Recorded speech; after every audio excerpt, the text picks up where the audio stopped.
नमस्ते बच्चों। आज हम हमारा चौथा पाठ किस्सा झूठ और सच का ये पढ़ेंगे। बच्चों, इस पाठ के प्रश्नोत्तर आपको कॉपी में लिखने नहीं हैं, केवल इस पाठ पर आधारित एक एक्टिविटी रहेगी जो कि अगले वीडियो में मैं आपको विस्तार पूर्वक समझाऊंगी कि एक्टिविटी किस प्रकार करनी है और कितने दिनों में सबमिट करनी है।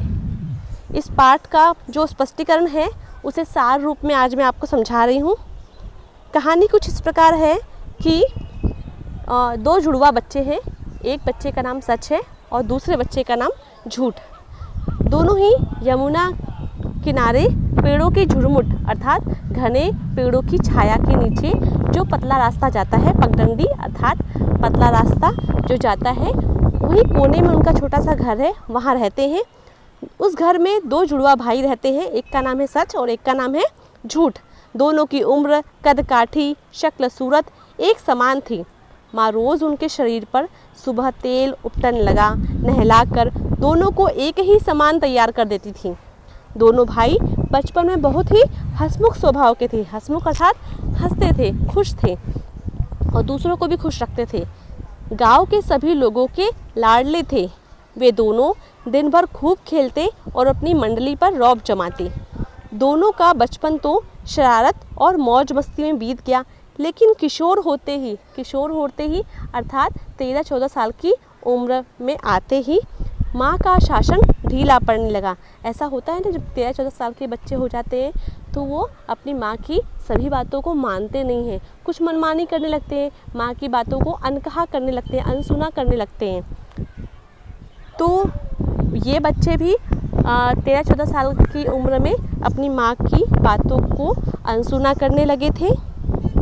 सच और झूठ के स्वभाव में बदलाव आने लगा। मतलब कि सच माँ की सभी बातों को माना करता था और जो झूठ था वो माँ की सभी बातों को नकारा करता था। दोनों भाई आपस में लड़ाई भी करने लगे। दोनों के विचारों में अंतर आ गया तो लड़ाइयाँ होने लगी। हमारी लड़ाई किसी से कब होती है? जब हमारे विचार और हमारे दोस्त के, हमारे मित्र के विचार हमसे नहीं मिलते हैं। तो सच जो था वो मेहनती, ईमानदार और परिश्रमी था और झूठ आलसी, बेईमान, उपद्रवी अर्थात उपद्रव करना, मस्ती करना, बहुत दूसरों को परेशान करना, इस प्रकार।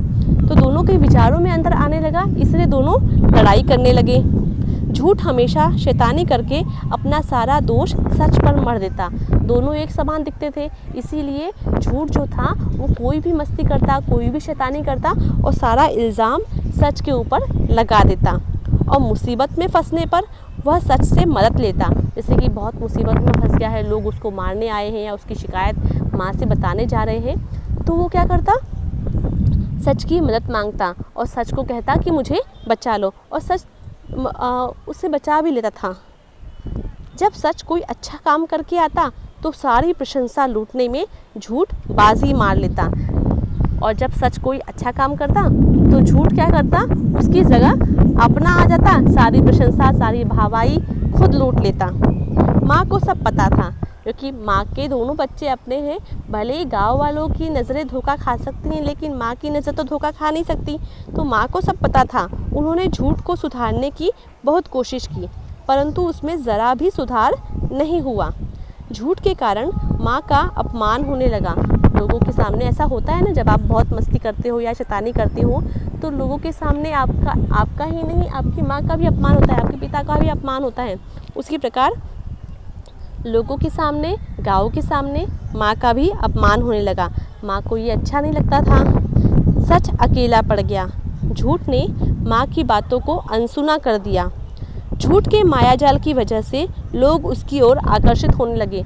झूठ ऐसा ही होता है बच्चों कि वो हमें पहली बार में ही अच्छा लगता है।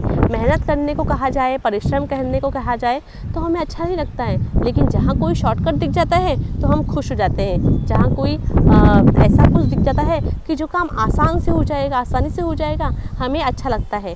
तो झूठ ऐसा ही होता है। झूठ अपने मायाजाल में सबको फंसा लेता है।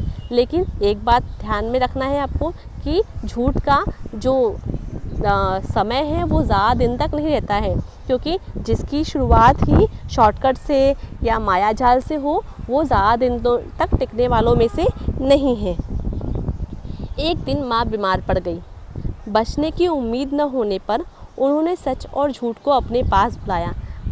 अर्थात माँ को ऐसा लगा कि अब मैं बचूंगी नहीं, तो शायद उन्हें मन में ऐसा विश्वास था कि मैं अंतिम समय जो कुछ कहूँगी झूठ से शायद वो मान ले। इसलिए उन्होंने दोनों बच्चों को साथ बुलाया और उन्हें एक करने की या समझाने की कोई कोशिश की।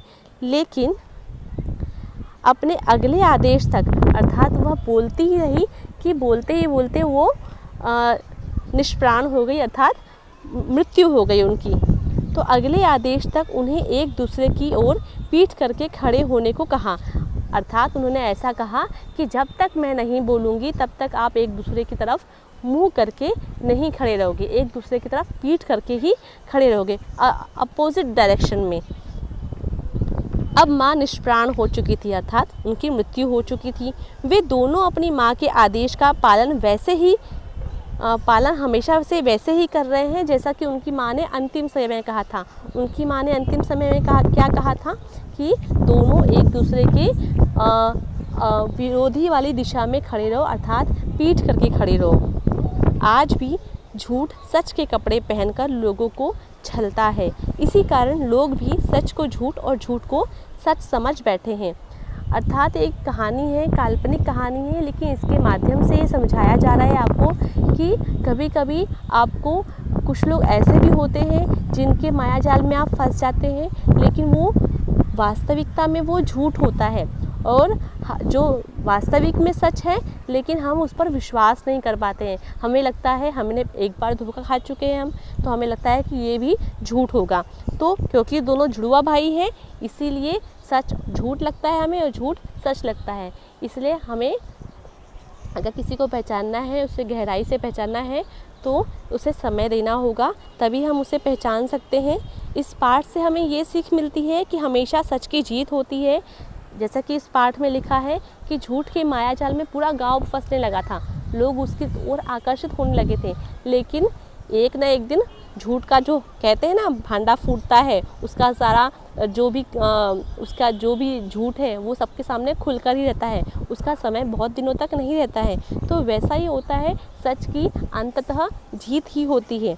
हमें बड़ों का आदर करना चाहिए और अपने माता पिता का कहना मानना चाहिए। झूठ ने क्या गलती की, अपने माता का कहना कभी भी नहीं माना उसने, और सच ने हमेशा अपनी माँ का कहना माना। इसलिए सच की आज तक प्रशंसा हो रही है और झूठ का सभी तिरस्कार करते हैं।